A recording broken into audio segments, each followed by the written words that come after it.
Greetings and welcome to the program where we take a look here at some of the commonly held beliefs that are false and a bunch of garbage, and you probably should take another look at them. Don't believe me, go out and go do your own research, but cover a variety of topics today is going to be evolution. Ah yes, the good old theory of evolution, the creationists versus the scientists, and they're going to battle it down.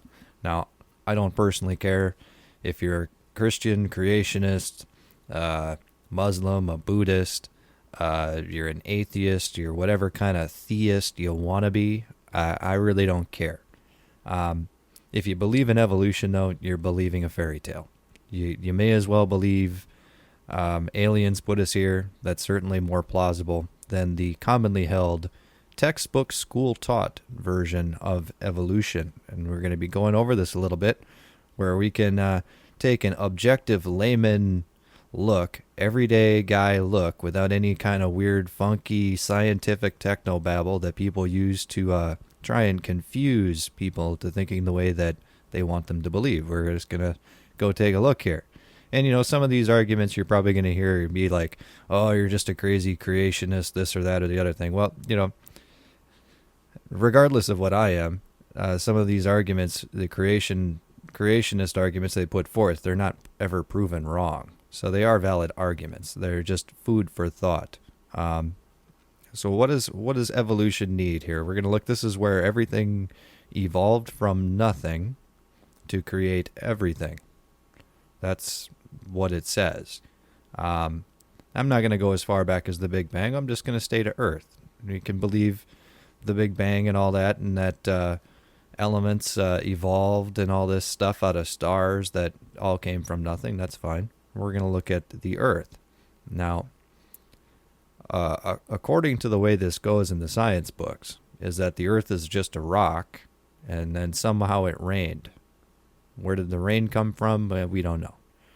It rained on the rocks, and then somewhere, somehow, you get amino acids forming in the puddles in the rocks, and then from those amino acids, something happened, and it created a cell or a life form of some sort billions of years ago. And because it's all long ago and far away, okay, whatever. And apparently this little organism then mated or divided or did whatever to create other organisms in a process they call evolution. And what they don't like to talk about is what that theory says is long on down the line then. Whatever that little crud thing was back in the pool billions of years ago, whatever that thing was, yeah, that turned into people. Yeah, that's what your textbook says. It turned into people. And they will say, oh, no, there's a long history of evolution and changes and all this stuff. No, what they believe is that the little organism, one-celled thing there, turned into people. But it did it over billions of years. So that is the belief, and fortunately that there's some pretty easy things we can look at here to say that didn't happen. I mean, it should be blatantly freaking obvious to anybody that is a bunch of BS. But I'm going to try and refrain from swearing and cursing on these things as best as I can. But this stuff is ridiculous, and I have talked with guys with a couple of doctorates, and they still just don't get it. And you can give them fact and evidence, and it's like the more educated someone thinks they are, the more that they have to accept what they learned in school, because they paid good money for that, or whatever may be the case, or maybe they're teaching it, maybe they're professing it to other people and leading them into this realm of fantasy and bewilderment. And it's hard to accept the fact you've been wrong all that time. I know it, but as an adult and as a grown up, we got to look at this thing here. Maybe here on YouTube we can get a little understanding. We'll see. So anyway, what do you need to have a water and rocks turn into some kind of life? Has it ever been done? No. Anyways, we'll just pretend it happened, like they say. We're going into proof here, and easy proofs. So we'll pretend it all happened like they say. They say Earth 4.6 billion years ago, life formed. All right. Well, how do we know how old the Earth is? A lot of guesstimation. Creationists will say it's 6,000 years. Some other people will say it's 30,000. Other people, 30 million. Everyone's kind of got their own ideas, and guess what? They're all could be right because no one can prove how old the Earth is. Everyone laughs at your Christians for saying the Earth is 6,000 years old, but they have no objective proof to prove that it isn't. They'll go back to, well, we have this test and this radio dating, and we have this other stuff, and the rock layers, this, that, and the other thing, which I'm going to talk about a little bit, and they can all be shown to be, they're not necessarily fact that you have layers of rock, and it's not necessarily fact that their systems for dating things are infallible, because they're basing these tests on a lot of assumptions. They're not hardcore fact. It's a lot of assuming to be involved in their tests, which is why the debate has raged on for so long. But here are some things that really cannot be debated. I'm going to cover, let's take, for instance, the second law of thermodynamics, which is the bane of the existence of all evolution people. The second law of thermodynamics, now it's a law. It's not a theory. Now, a theory has a little asterisk that says, under these certain circumstances, from what we observe, this seems like it could be the case. That's what a theory is. A law is, in every single circumstance everywhere, this is the way that it works. And that's what it is. Now we have a second law of thermodynamics. And the only asterisk in this one is dealing with closed systems. So the law is that everything over time essentially wears out, loses energy. That's what the law is. There's a big long paragraph definition, but the basic layman's terms is, you park your car out in the field and you come back to it 10 years later, your car is going to be a lot worse shape. That's what it says. Okay? I mean, that's what it is. Now, the little asterisk might be that it's in a closed system, which means there is no energy going into the system. Now, you take that car and you can drive it as long as you want to until you run out of gas. Right? Closed system. Now, if you keep putting gas into it as you're driving down the road, you'll go forever because you're putting gas into it. That would be an open system. Your car then, and the engine would be an open system. Now here's the kicker, is that the universe itself is a closed system. There is no energy coming in from anywhere. Everything that's here is already here. The universe is winding down. The earth is winding down. Everything is winding down. So there you go. Everything needs to break down over time. And yet, the evolutionist will tell you that things get better over time. Right? Your one-celled organism will turn into a person. Just give it enough time. Now, that right there should basically say, go get another theory, right? It can't happen. It violates the laws of thermodynamics. But we'll keep going. Now, see, we can take our pick here of which one you want to use to dispel this myth in your own minds, if you happen to believe in evolution. We'll just keep on right on rolling. If you disagree with one, we'll go to the next one. So right there, you've got the second law of thermodynamics. It says the longer amount of time you spend, the more you're left with nothing, which is where we supposedly started from. So it's a polar opposite. Next, we're going to move on to, keeping this in mind with thermodynamics, the Earth slowing down over time. Now, there's a whole lot of confusion with this leap seconds thing, where that's where they add a second to the clock through their atomic clocks that are the most precise clocks in the friggin' world and all this stuff, but yet they have to add a second to them every 4 years. How is that? Oh, but it's very precise. But it's not accurate for shit. I'm sorry, it's not accurate. You've got a really precise clock that's inaccurate. What good is it? Right? Now, there are different reasons for this, and also keep in mind there's different atomic clocks. Now, they do need to adjust them to one another because over time, the decay rates are different depending on altitude and what they're using for decay, and they're kind of syncing them up. Okay. Also, the Earth's rotation is not a 24-hour day exactly. It changes, and it does slow down a little bit. Now, their contention is that the Earth slows down 1 millisecond or 2 milliseconds every 100 years or something. Now, if the Earth's rotation is that accurate, why are they adjusting these atomic clocks every 4 years? I mean, they've adjusted them 25 times since they've had atomic clocks. That doesn't make sense. If the Earth's rotation is that stable, then wouldn't they adjust the second to make it a perfect 24-hour day? It boggles the mind, right? And it's not like these atomic clocks are put into place to make sure you get to work on time. The whole reason for GPS and atomic clocks and things like that is to make sure that the bomb hits the target exactly when you want it to. It's for shooting missiles at Saddam Hussein in 2000. That's what these clocks are for. They don't care about when you go to work on time. Other things are, these clocks are for things like the Wall Street, where every second is like $1 billion. So it's pretty important that everything is all synced up. So knowing that, what is it to them? There's several different clocks. One of them runs all the time.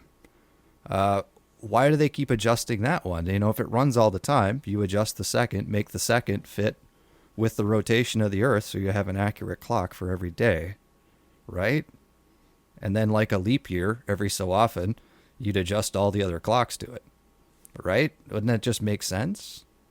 But you're not going to hear that from anybody. They'll say, well, leap second doesn't exist. It has to do with kumbaya and x to the pi x squared fucking inverse, frigging inverse laws of physics, and it means they don't know.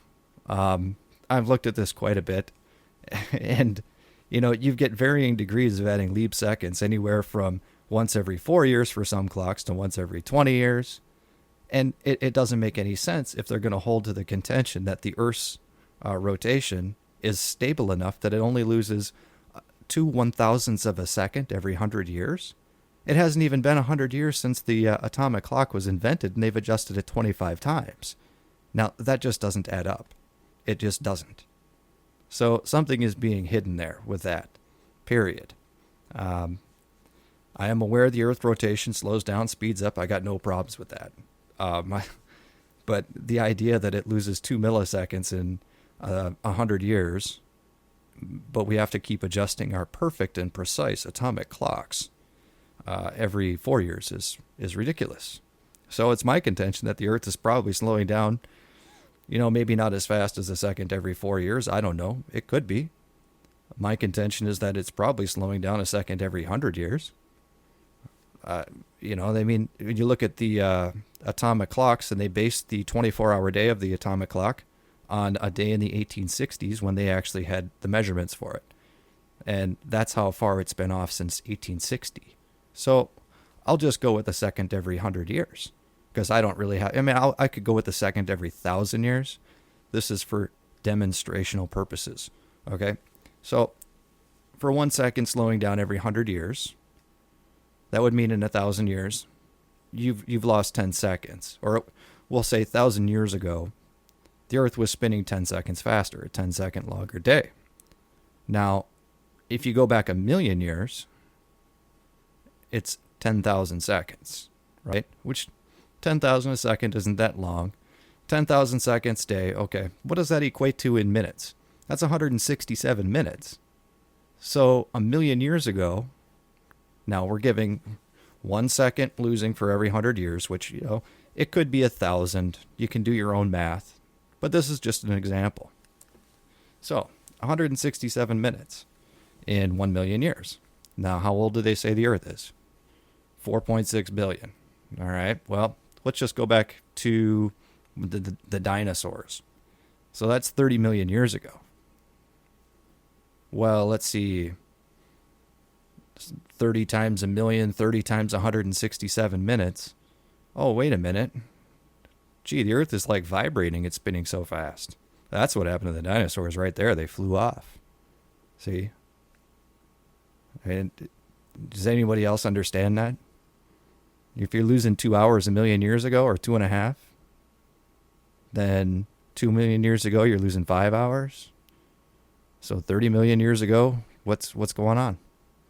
You know, you remember now, the law of thermodynamics says that it's not like it can go slower and then speed up. So it had to have been going faster if it's slowing down now. I mean, this is how all this works. The only thing that's going to make the Earth go faster is something hitting it, and that would wipe out all Earth on the planet. So this puts a definite end on when life could have formed. There isn't, I don't care how far you want to go back, and they want to say that life started 1 billion years ago. Fine, you can say that the Earth loses a second off the rotation every 1,000 years, every 10,000 years. You go back 1 billion years, you still got a vibrating planet. So right there, we've got some huge problems.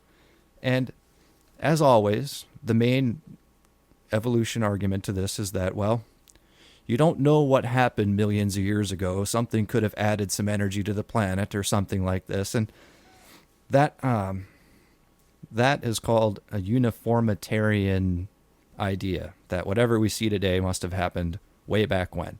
And I will tell them that, yep, you're right. That's exactly what I'm doing. I'm saying what we see today is exactly the way that I'm going to predict that it happened all the way going way back millions of years. And I do this because this is exactly the argument that evolutionists use to prove old Earth and do all their tests with. So if it's good for them, that's what I'm going to use. And if they don't want to use it, hey, that's great. Then they'll have to come to grips that the Earth probably ain't that old. So that's what I'm basing my argument off.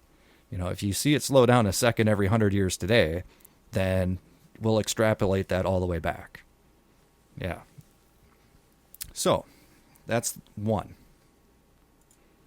Okay, dealing with the cosmic stuff here, we're going to move on to point 2, which is the distance of the moon to the Earth, which I'll bring up the fact that they've revised this several times once they figured out the ramifications of it.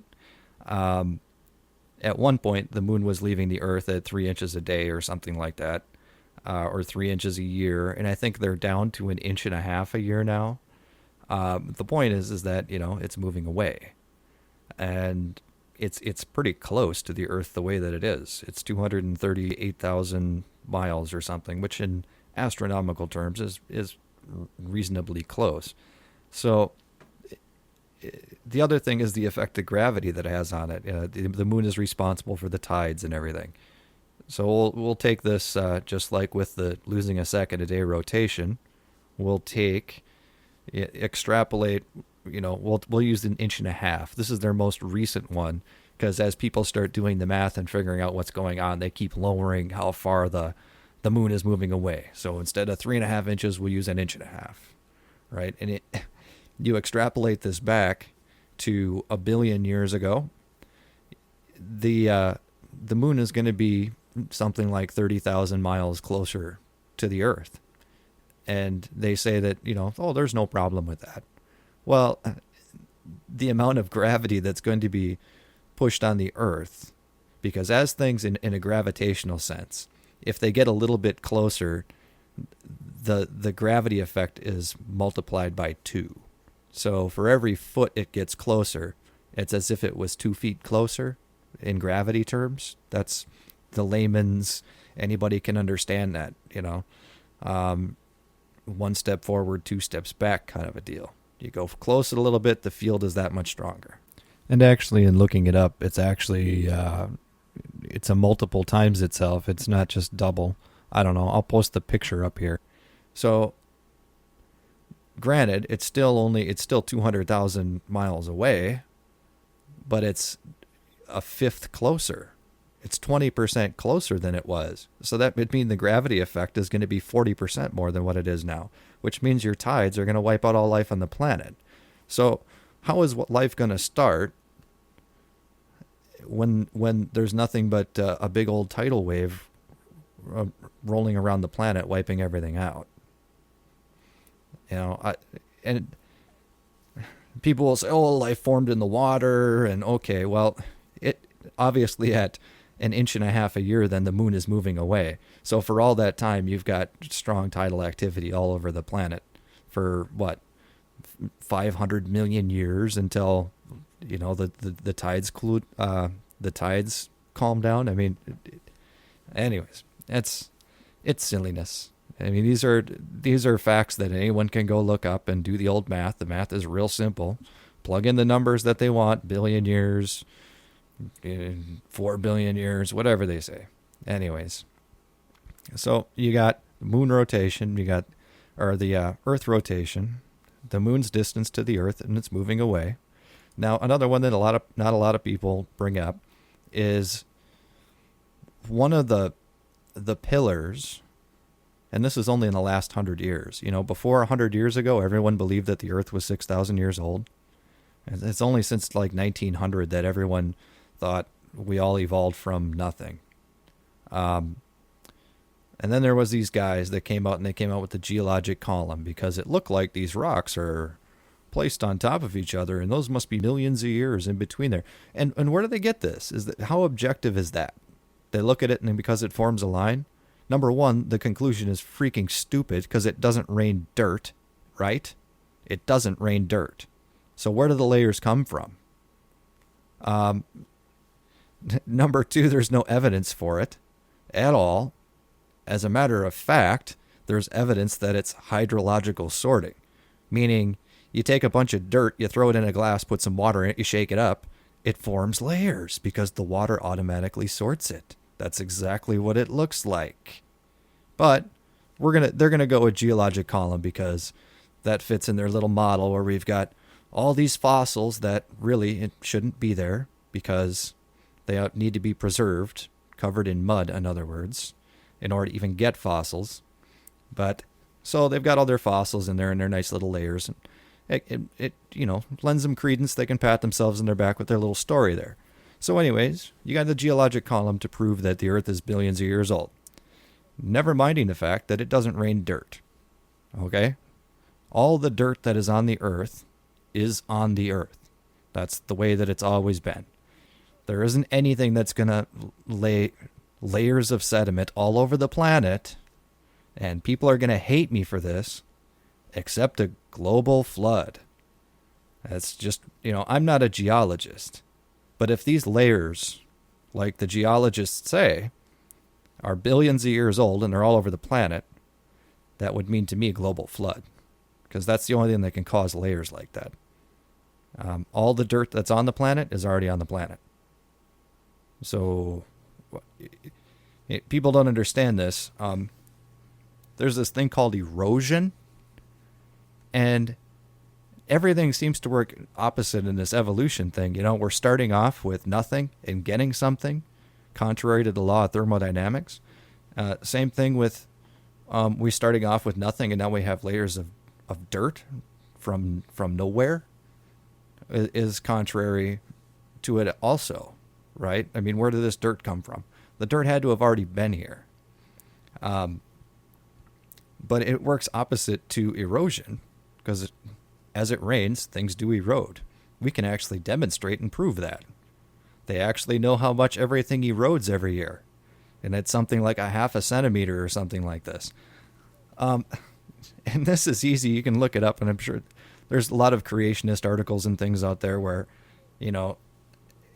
there's no way that the Earth could be older than like a couple million years old based on the rate of erosion. The continents would have eroded away. We're not getting any more dirt. Right? It rains, and you get floods, and the ice caps are melting and all this other stuff. We're not getting any more dirt. So there you go. You can look up the erosion rates, plug those in, and there's like a lot of different. You can take any aspect of science and follow it back far enough, and if you try to plug in some of these theories and ideas and numbers with just what hard scientific fact, you're going to run into problems when you try and put evolution in there. If you just leave evolution out, then everything works fine. You can say, I don't know how old something is. There's no problem with that. But when you take something like the Earth's magnetosphere, okay, magnets decay over time, and it's a predictable rate of decay. And there's a guy named Gauss. You degauss that computer monitor or whatever. It goes and shakes all the crap off. It's named after that guy. Well, one of the first things he did, he liked magnetic fields. He measured the Earth's magnetic field, and he measured it over a time and came up with the Earth's magnetic field decay rate, and had concluded that the Earth was already past the half-life of its existence. So now, taking in second law of thermodynamics is that everything is going to decay and wear down. And I don't know when exactly Gauss was doing his thing.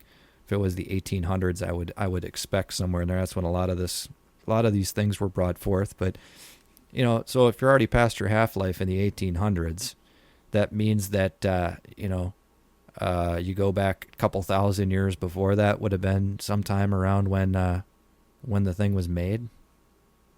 Or not too far, because at some point he calculated it out. I think the Earth couldn't be older than 15,000 years was his understanding of it. But, you don't have millions of years there unless you didn't have a decaying magnetosphere at all that entire time, which goes against the second law of thermodynamics. And you can say, well, something else outside energized the Earth's magnetosphere and all that, and whatever. I don't care.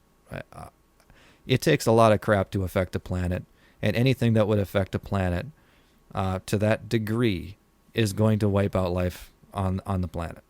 That's just how it is. Whether it's dealing with the rotation of the Earth or something smacking the moon, and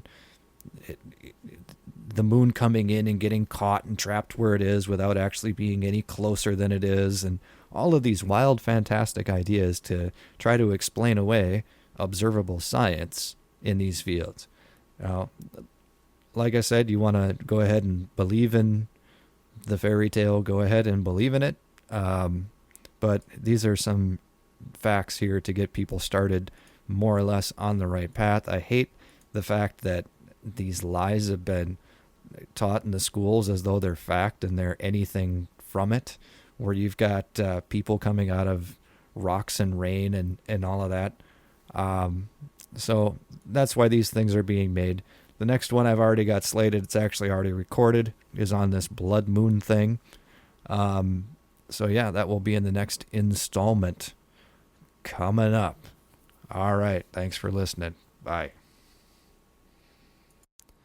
All right. I've decided to go ahead and add a little bit to what we've been talking about here, and a subject that I forgot to mention. So I'm tacking on an extra couple of minutes here, and I'll have to split up this video. But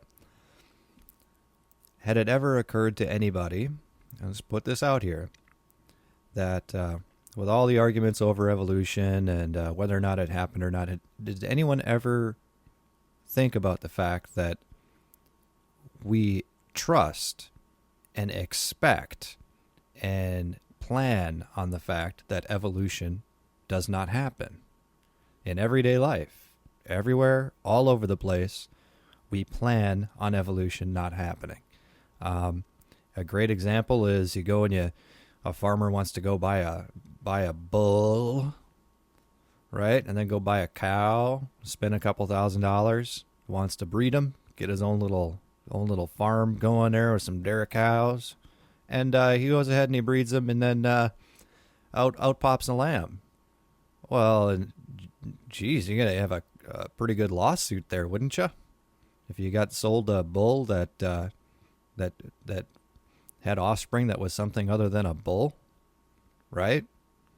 Or Chuck Missler does his thing with his peanut butter that people make fun of him for, but He says the entire food industry is built up on the fact that new life doesn't spontaneously occur. And he is 100% correct. So, and those are just the examples that you think of for everyday life. I mean, what if you're trying to do science, or you're a biologist trying to do a biology project? How would you ever have a blind study or a control group? What if your control group started turning into something else over time? Obviously, that wouldn't work. Or the medicines that we have. What if, our polio vaccines, or our penicillin virus spontaneously evolved into something else? Then it wouldn't work anymore. I mean, we take it for granted that evolution does not happen. There should not be any discussion about it. Anyways, that's just more food for thought. As always, I'm out of here. Thanks.